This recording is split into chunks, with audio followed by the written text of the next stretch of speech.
Welcome everybody, welcome to my site, Tomb of Illumination. If you haven't been here before, you might want to check out some of my previous videos. Everybody learns something from one of my videos, stuff you've never ever been told or taught before. Most of the stuff's world first, and today's video will be another one of those, world first explanation. Some of you with a mind to think will understand what I'm saying and believe what I'm saying. Others will just stay with the status quo, all the garbage that's told by common man in the physical world, when most of these mythological stories, what I'm about to talk about, is all about the non-physical, the spiritual realm, and to do with the second birth of man, his rebirth. So this video, I hope you can see this picture of Perseus, as good as I could get. This video is about the mythological story, Perseus and Medusa.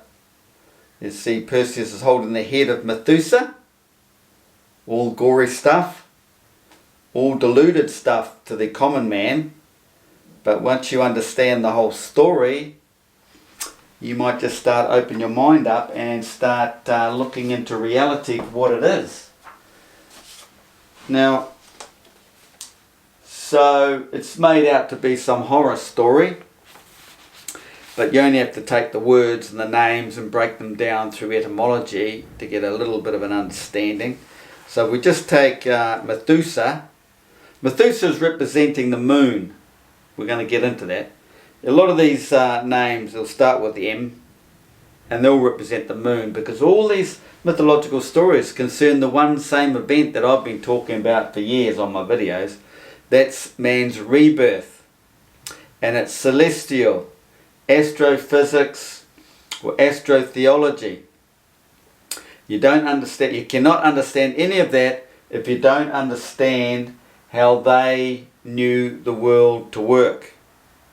And it works exactly the same way it does today. Okay? And the timing, the events that's spelled out in the Bible, I mean it's at least 2,000 years old, worked to the minute. The exact same event that was described in the Bible happened in 2017 to the minute. Okay? Realise that. And all these mythological stories are all referring to the one event, man's divine spiritual awakening. And it's concerning the celestial bodies and within himself. He is his own God. Now we take Medusa, like I say, it represents the moon in the story, but we'll break the word down. M-E-D, med. Take appropriate measures. Now the whole celestial alignment is about a measure, the measure of man. You might have heard that phrase. But it's the celestial bodies that come up and over man's arc of horizon. Everything is seen perpendicular from that arc to this man. All light, sun rays will come to him. And it's this point here. That's to do with the measure. He is always standing 90 degrees to the zenith point. It's his capstone or keystone. It's about a measure. It's about a measure of man's spirituality. What's going on within him. And it's also stated in the Bible, he will be given according to his works. So let's say you're a top physicist investigating a particular planet or something, I don't know, and you have your awakening. You are going to be the main source on this earth to know all about that planet. Some of you might have been investigating flat earth. You're going to know all about flat earth.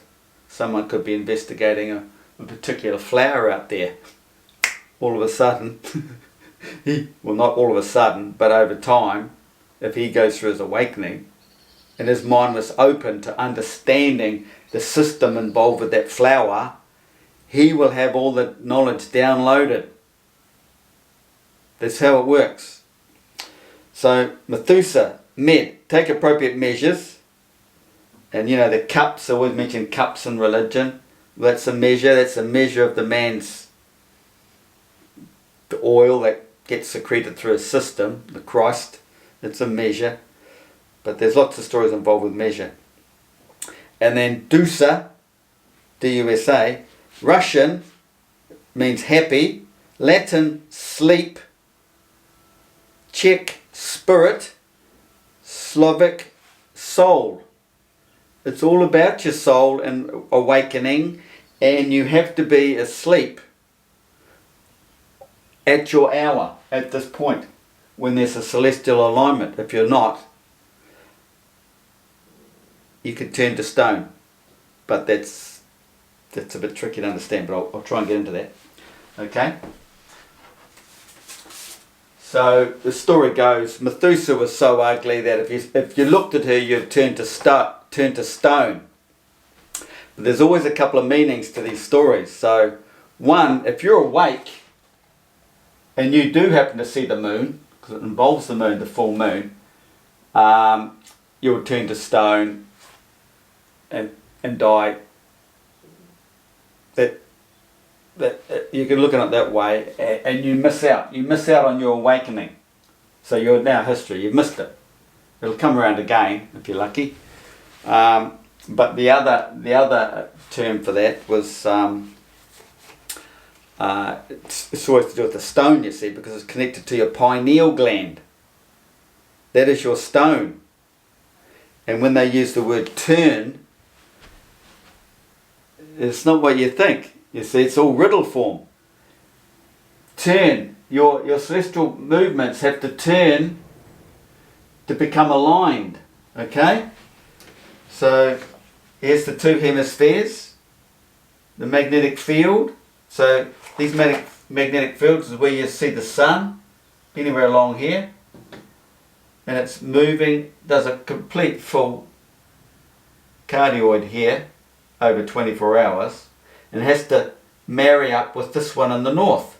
The two hemispheres, okay? That's the alignment between the two. So, it's all about that when it comes to a measure. And whatever I was just talking about then. Can't quite remember now. I'll start reading. That's the wrong page. What happened to my first page? There's 4, 3. Okay, must be like this.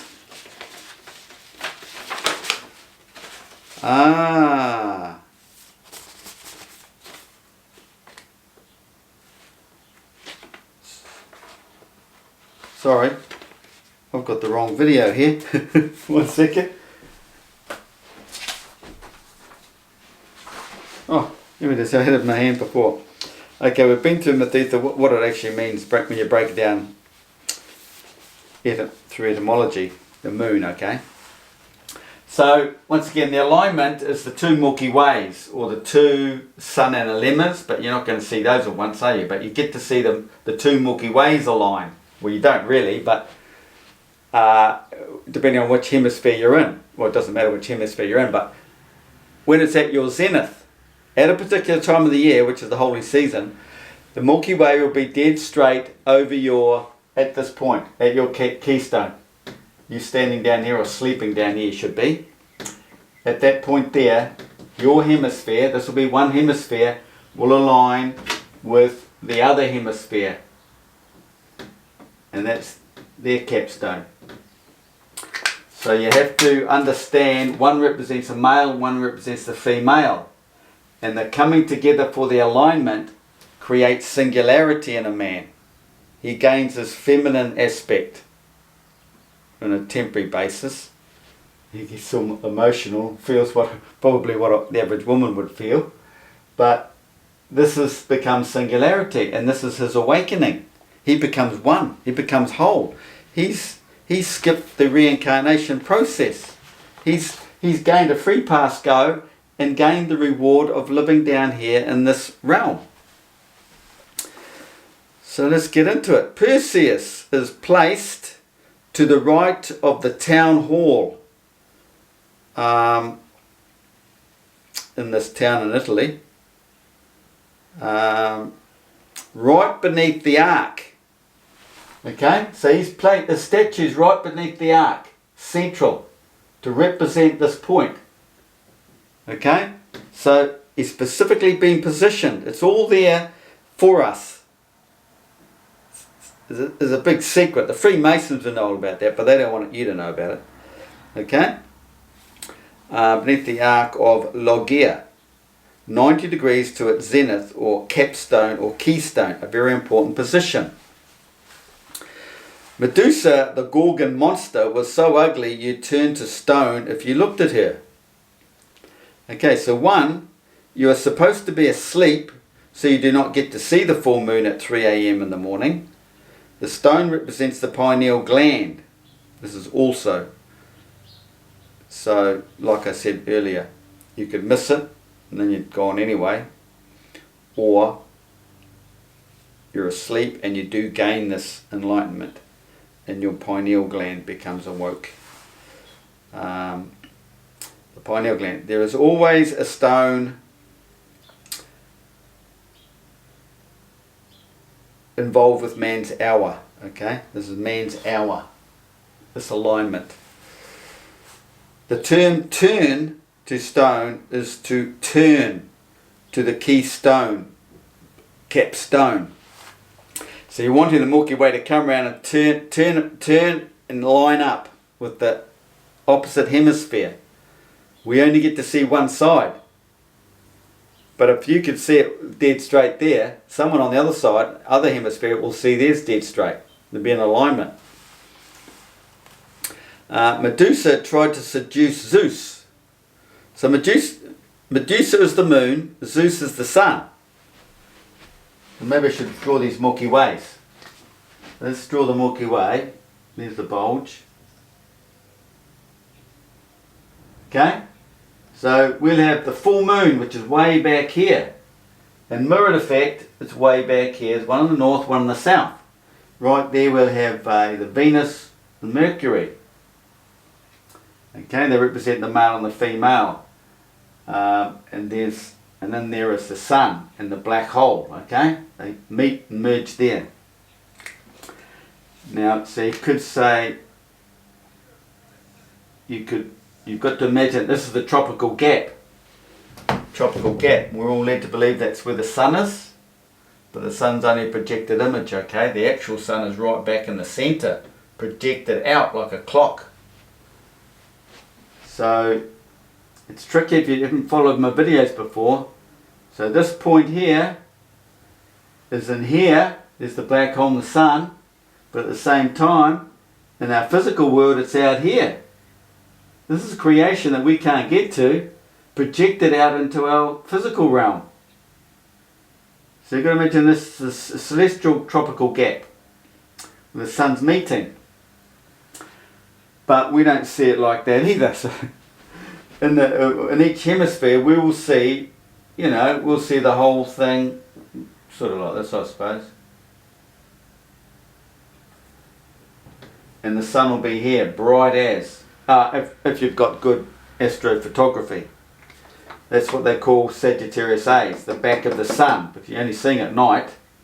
So it's a projected image from there. We're seeing that image out here at night. Okay? We only see it the whole thing like this because it's an image from there cast out at night, because the sun is facing the other direction. You'll have to look at a few of my videos to fully understand this. Medusa tried to seduce the sun, so she's in there trying to seduce the sun, Zeus. Zeus's wife Hera, which I haven't involved in the story, puts a curse on Medusa. She got jealous and put a curse on Medusa. This is just story, okay? It's all, the whole thing's a story. And anyone who looks at her turns to stone. Meaning your hour, your full moon, the full moon in your moon sign, the same sign it was in when you were conceived, between your two parents, not when you were born, Athena gives Perseus a shiny shield, highly polished like a mirror. So Perseus is basically the tropical gap. Okay? Tropical gap. These are why they mention shiny shield, because it's mirrored. Each hemisphere is mirrored to the other. That is mirrored out to there. That will be mirrored out to there, to there, to there, all from the centre out to the south. So we've got the mirror effect going on here. And the same effect is up here in the Arctic Circle. That's why we don't see anything. There's a mirror effect going on. So you go in there, you will not see it or know where it is. But you come back here to the tropical gap. This is about the mirror effect. Because they're both the same. Okay, but one's considered male, one's considered female. In the flat earth system, this is the weaker field because it's more dispersed. So that's the female.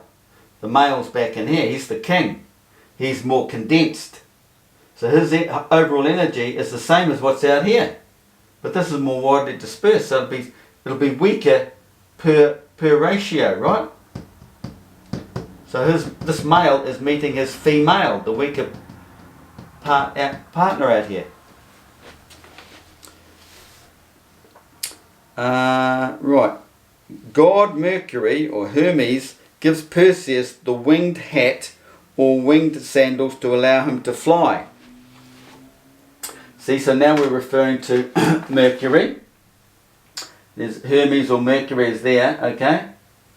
So maybe representing one side of this duality here.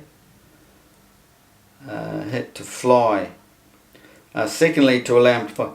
So when Perseus holds his shield up, Medusa sees her own reflection and turns to stone. See? She's on this side, say. He's on this side. She's seeing her reflection, her own reflection, so she turns to stone. And this reflection at this time is representing the alignment.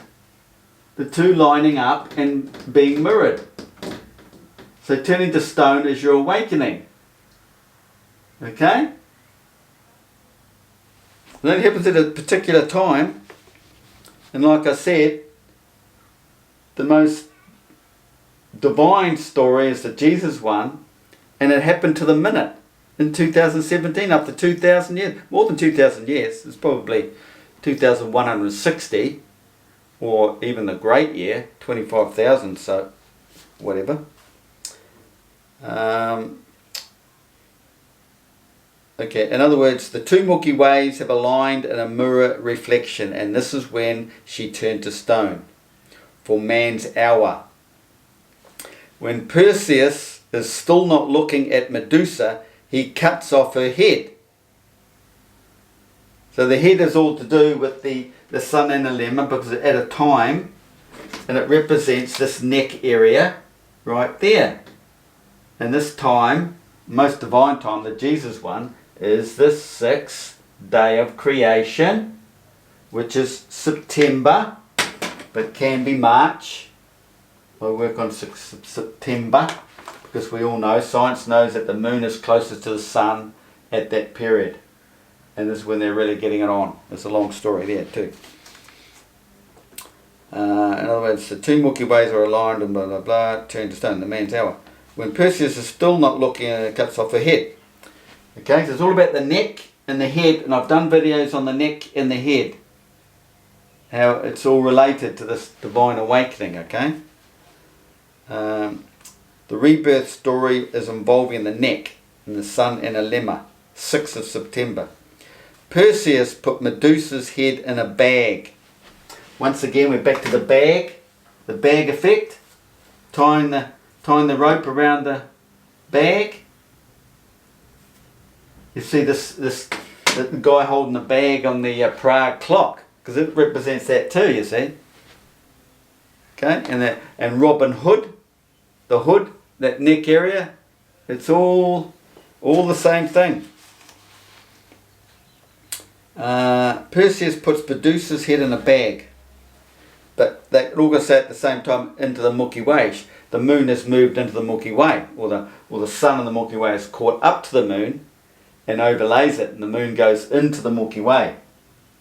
The Milky Way and the sun is the quickest moving body in all the celestial bodies, apart from sprites and apart from meteor showers and stuff like that. But okay, and this is not what you're told in science. But the sun is in the centre of the ecliptic plane. It has the most speed because it's got the smaller circle to move around in, as opposed to out here. But they don't tell you that in science because they don't want you to understand the whole flat earth system. You have to understand the flat earth system to understand anything of the past, of our past. Or the tying of a bag represents the choke point in the analemma, the sack, the tying of the sack. You may have read that in some stories. The sword represents the Milky Way. Perseus got the sword. Now they heard stories of the double-sided sword and the king, what's his face? Can't think at the minute. It's all about the sword, pulling the sword out of the stone. Once again, there's a stone, King Arthur story. The double-sided sword. The sword represents the Milky Way. And you cut to the centre, see that they're split. The cutting of the parting. And the sword is represented sometimes as double-sided, because there's the double side, okay? And the sword can also mean the lining up. The lining up. Okay? This is why it is regarded in other stories as a two-sided sword. Even when she is dead. Okay, so she can turn people to stone even when she is dead.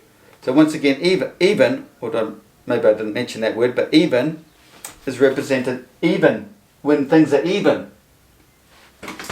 Another story for even is when you've got Sirius here, Sirius on the eastern horizon, and Antares on the western horizon.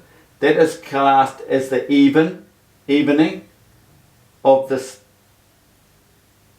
180 degree arc.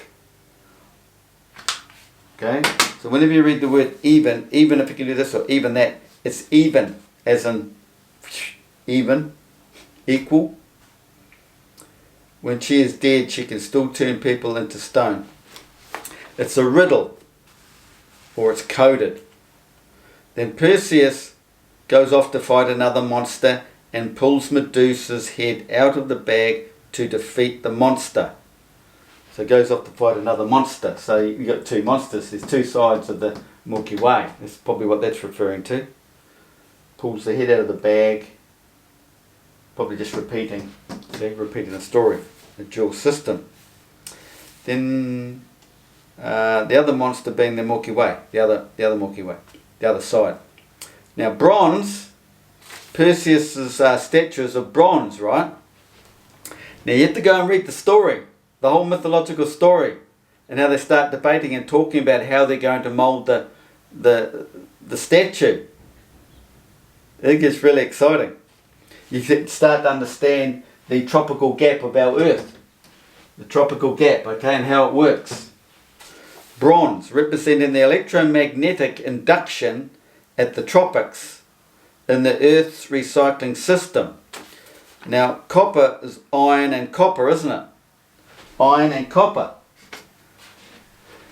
Now, I haven't drawn that here. Well, we'll have to use it's a tropical gap here, okay? Where the sun is seen and goes over to the real sun, the unseen sun. This tropical gap. This is the iron. The capacitor plates. We know all this stuff from physics, but this is all metaphysical because obviously the scientists of today don't understand any of this because they don't understand any of this ancient writing. So the capacitor plates is the metal, the iron, okay? Because the magnetic field is built up here and the magnetic field is built up on this side. You've got a positive and a negative, or north pole and a south pole, I should say. And what happens up to the centre? So this is the magnetic field, and up to the centre we've got the copper. representing the copper, which is electrical, magnetic and electrical. But there's a little bit more to this I'm about to explain. So bronze representing electromagnetic field that's being created here to feed back in the sun. There's some pairing going on up here later to create the helium to feed the sun. So bronze represents the electromagnetic induction at the tropics in the Earth's recycling system, iron and copper. Iron is the capacitor plates either side of the tropics, while the copper represents the rising hydrogen molecule as the electrical. This is more explained in earlier videos of mine.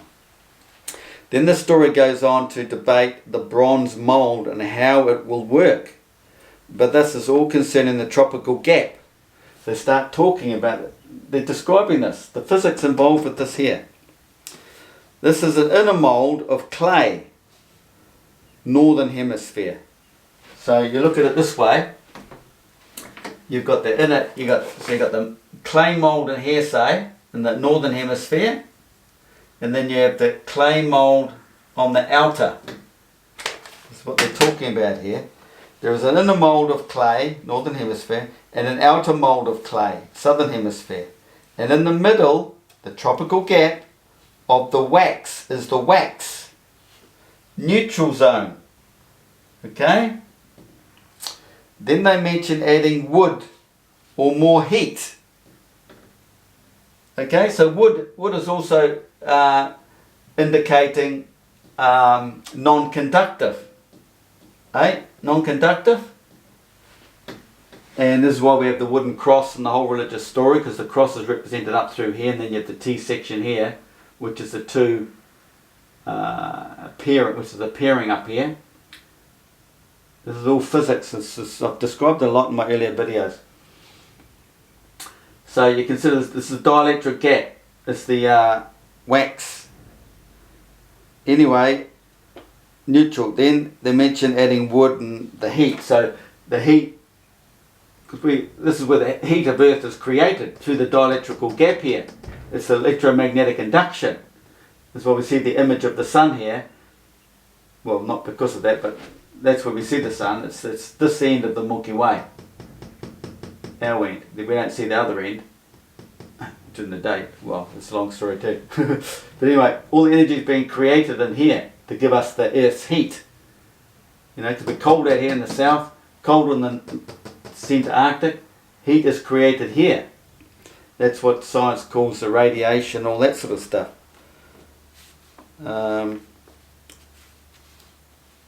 No magnetic field crosses the tropics. Okay? The dielectric zone. No magnetic field crosses the tropics. The magnetic field is built up here and built up there. And this is why you get a direct north to south magnetic field. Compass setting. There's no magnetic field in the tropics. So they pour the hot bronze down into the wax gap to create the statue. In other words, they've just created, they've done the mixing and made the pairing and created the electromagnetic force that feeds back into the sun. But this part of the story is referred to the word bronze as in mixing, as in a mixture. It's the bonding. Because the hydrogen molecule has been shredded all the way up here as it goes through its ionization stages, changes its matter to eventually be so thin it starts creating some other pairings to create the helium that feeds back into the sun, the actual sun. This is what bronze is always referring to in the mythological stories, the mixing. The mixing at the top of the tropical gap that creates the helium to feed the sun, / SON too, in the man's awakening. There's a connection between the earthly system and man's spiritual awakening. He's got two hemispheres in his head, you've got two hemispheres here. The whole rebirth story of man's and stands firm without toppling over is mentioned in the story. These stand firm without toppling over.